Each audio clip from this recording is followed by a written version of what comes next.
In the first two podcasts, I was seeking to demonstrate to you that faith is a normal human phenomenon, and that faith is confidence in or persuasion of a true statement.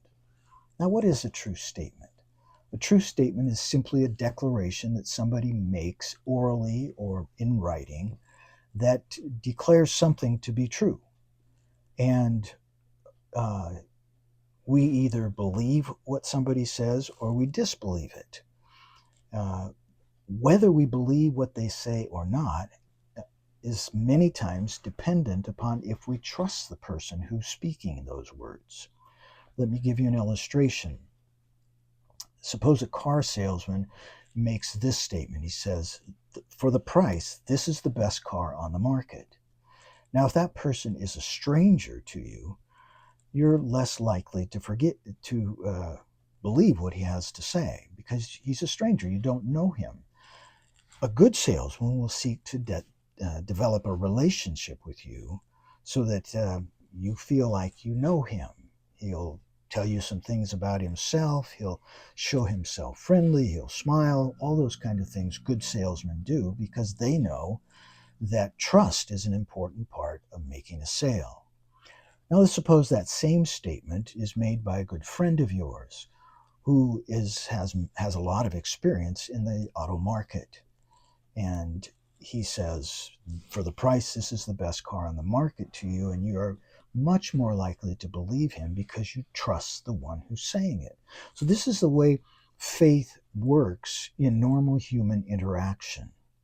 But let's take that and see how faith works and compare that to what the Bible has to say. The Bible is full of true statements or propositional statements. Declarations of truth are found in the Bible, and we either believe what they say or we disbelieve them. If we have come to know the author of the book, the Bible, then we're much more likely to believe what is said. But still, there's an additional factor that's important, and that is there's a supernatural element to the Bible that can't just be understood just because you know somebody. So if a person has no experience with the Bible and they read John 20:31 that says, these are written in order that you might believe that Jesus is the Christ, the Son of God, and that believing you might have life in his name, well, they might not believe that right away. But if you, a friend of theirs, say that to them and they trust you, then they're more likely to believe it. But that's not all that's involved in understanding the truth and believing in the truth that's in the Bible. That same statement that John made, which was his purpose statement for writing the book of John, was made by Peter to Jesus. Jesus said to Peter, who do you say that I am? And he says, you're the Christ, the Son of the living God. And what did Jesus say to him? He said, flesh and blood did not reveal this to you, but my Father who is in heaven.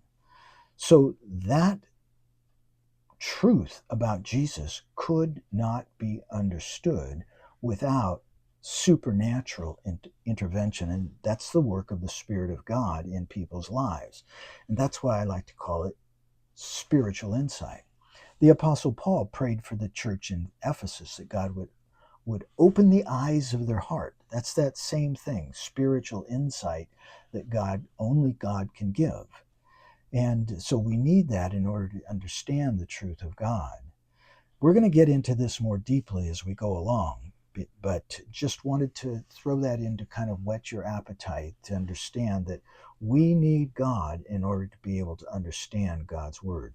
Faith requires trust in the person who says it, requires the evidence, but we also need God to be able to do that. And God just does not give that spiritual insight to everyone.